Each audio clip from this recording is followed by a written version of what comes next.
से इसका कोई अलग अलग है। ये जो है इस रेखा को हम लोग स्पर्श रेखा कहेंगे, क्योंकि वृत्त के एक बिंदु से ऊपर जा रही है। तो जो वृत्त के एक बिंदु से स्पर्श करके जा रही है उस बिंदु को स्पर्श बिंदु कहेंगे और उस रेखा को स्पर्श रेखा कहेंगे। और ये दो बिंदु को काट करके जा रही है तो इसको प्रतिच्छेदी रेखा या छेदक रेखा कहते हैं। इसको प्रतिच्छेदी रेखा या छेदक रेखा याद रखेंगे। वृत्त के बाएं बिंदु से वृत्त पर कितनी स्पर्श रेखा खींची जा सकती है? दो। वृत्त के बाएं बिंदु से वृत्त पर दो स्पर्श रेखा खींची जा सकती है और दोनों की लंबाई आपस में समान। एक वृत्त से कितनी समानांतर स्पर्श रेखा खींची जा सकती है? 21 से 21। देखो इसके बीच की दूरी क्या होना चाहिए? समान, बराबर। और एक वृत्त से कितनी स्पर्श रेखाएं खींची जा सकती है? अनंत। कितनी? अनंत। देखो यहाँ पर प्रत्येक बिंदु पर एक एक रेखा और वृत्त जो है बिंदुओं के समूह से बना हुआ है और अनंत बिंदुओं से ये बना हुआ है, इसीलिए इस पर अनंत स्पर्श रेखा खींच सकते हैं हम लोग।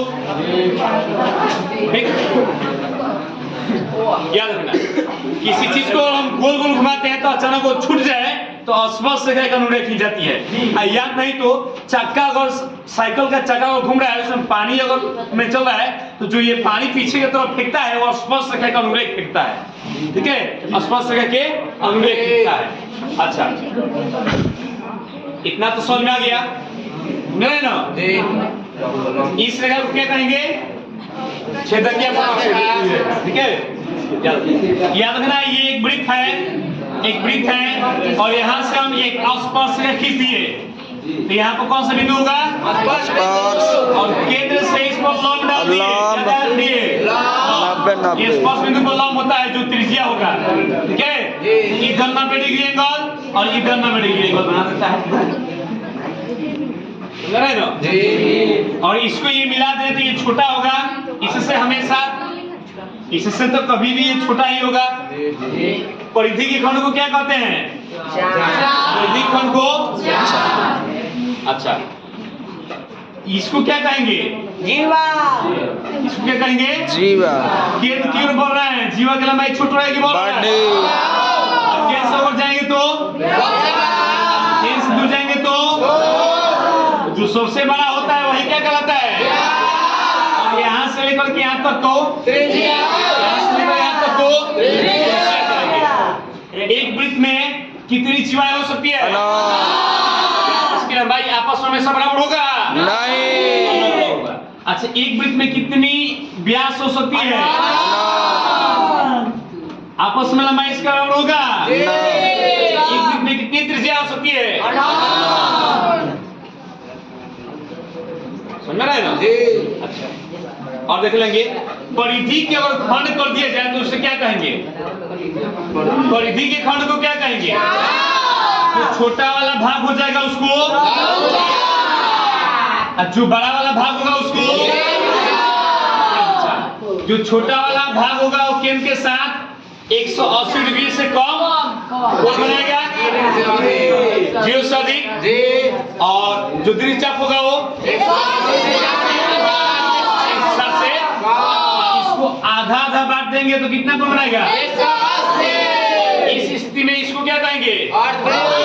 अर्धचाप। क्या कहेंगे? अर्धचाप। इसको अर्धचाप कहेंगे।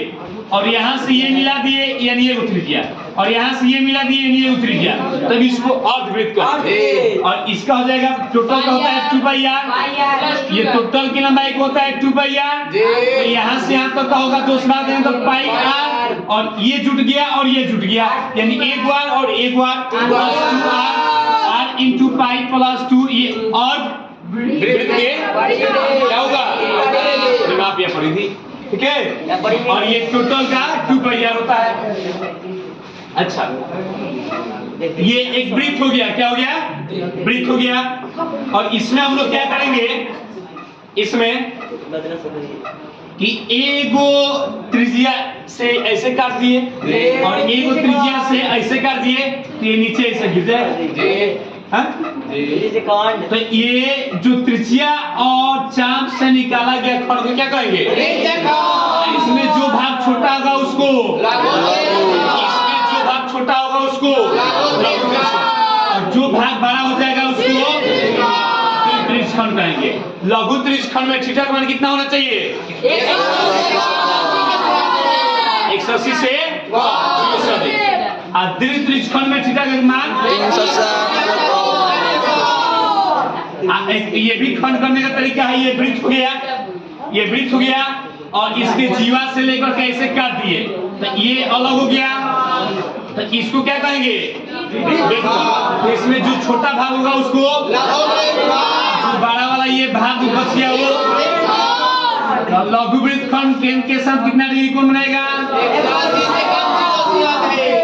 और ये दीर्घ वृत्त खंड के साथ ना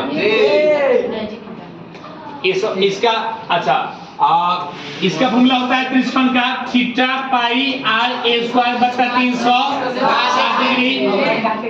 इसका होता है r a square pi theta बटा 360 माइनस 1/2 साइन थीटा। ये सब बताएं फॉर्मूला निकलवा करके, ठीक है। अच्छा एक और बात जानेंगे यहाँ पर, एक वृत्त की त्रिज्या हमेशा क्या होता है? एक दूसरे का।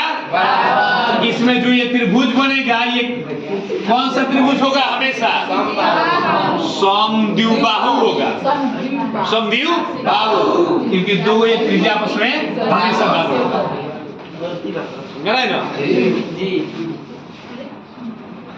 अच्छा चक्रों की संख्या अगर यही घूम घूम करके जा रहा है तो जितना दूरी तय करेगा उसके एक परिधि से भाग देंगे तो चक्रों की संख्या आ जाएगा। तय की कुल दूरी बात है एक पहिया या परिधि, तो चक्रों की संख्या आ जाता है।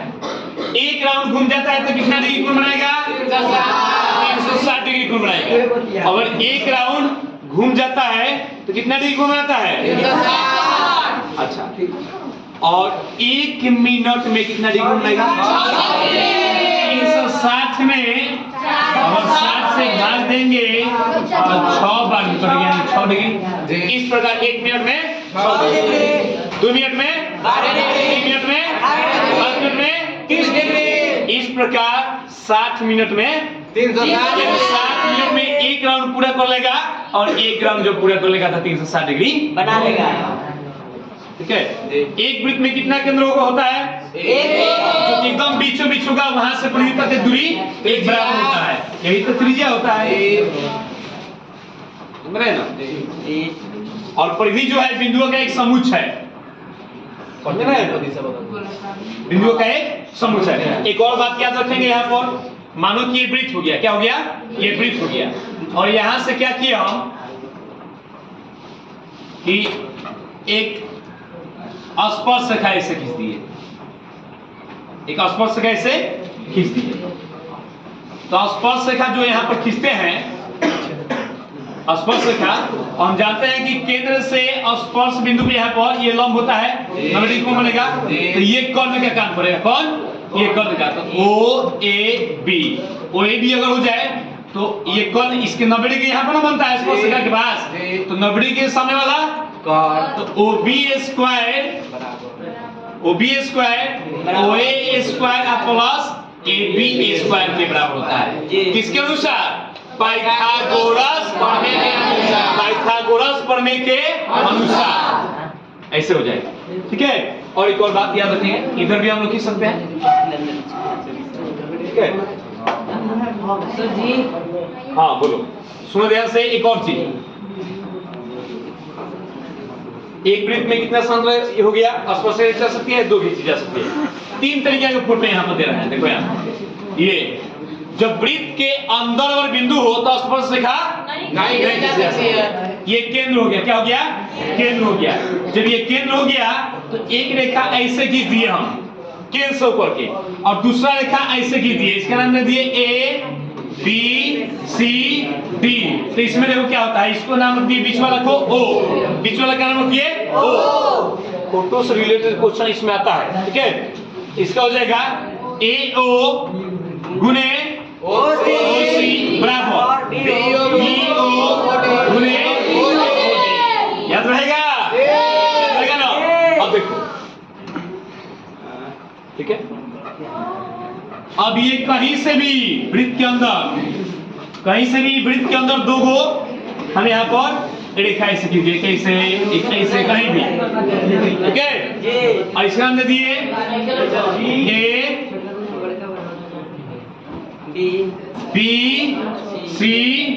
ABCDE। तो इसमें वो क्या होता है, इसमें AB ये देखो ये छोटका यानी कि AB गुने ये वाला AC यानी बार का बराबर यहाँ पर हो जाएगा यही छोटका AB गुने बड़का यहाँ से आता AE। बात समझ रहे हैं ना? अच्छा, और इसमें अगर इसमें हम लोग ऐसे खींचते फोटो, यहाँ पर ये स्पर्श का हो गया, ये स्पर्श बिंदु से हो गया है, ऐसे हम लोग खींच दिए समझ रहे ना? और इसको ला करके ऐसे मिला, इसको ला करके ऐसे मिला दिए, समझ रहे ना? तो इसमें क्या होता है बताओ? इसमें BAB मान लिए, इसमें तो क्या होता है BP² ये वाला बराबर क्या होगा, इसका नाम दे दिए O PO गुने AO। बात समझ रहे ना? इतना गुने इतना, ये गलत है, एवं नहीं होगा। यहाँ पर होता है BPA² बराबर OPA² और गुने स्क्वायर, यहाँ पर भी नहीं होगा, यहाँ पर भी स्क्वायर नहीं होगा। OP अच्छा है गुने बताओ PA या AP। समझ रहे हैं ना? ये फोटो से क्वेश्चन आएगा तो ठीक है। एक और चीज याद रखेंगे, ये वृत्त हो गया और ये केंद्र हो गया। क्या हो गया? यहां से यहां तक जितना एंगल बनेगा, इसी बिंदु से होकर देखो ऊपर भी ले जाना है, इसी बिंदु से ऊपर भी यहाँ पर और यहाँ पर। तो यहाँ पर अगर थीटा बनेगा तो यहाँ पर 2 थीटा कोण बनेगा। यहाँ पर अगर थीटा कोण बनेगा, इसी बिंदु से हो गया यहाँ पर, इसी बिंदु से यहाँ पर भी, और यहाँ से यहाँ पर केंद्र मिला दिया, तो यहाँ पर अगर थीटा बनेगा तो यहाँ पर 2 थीटा कोण बनता है। याद रहेगा ना? इस बात को याद रखेंगे। अभी बहुत कुछ है, आगे देखेंगे।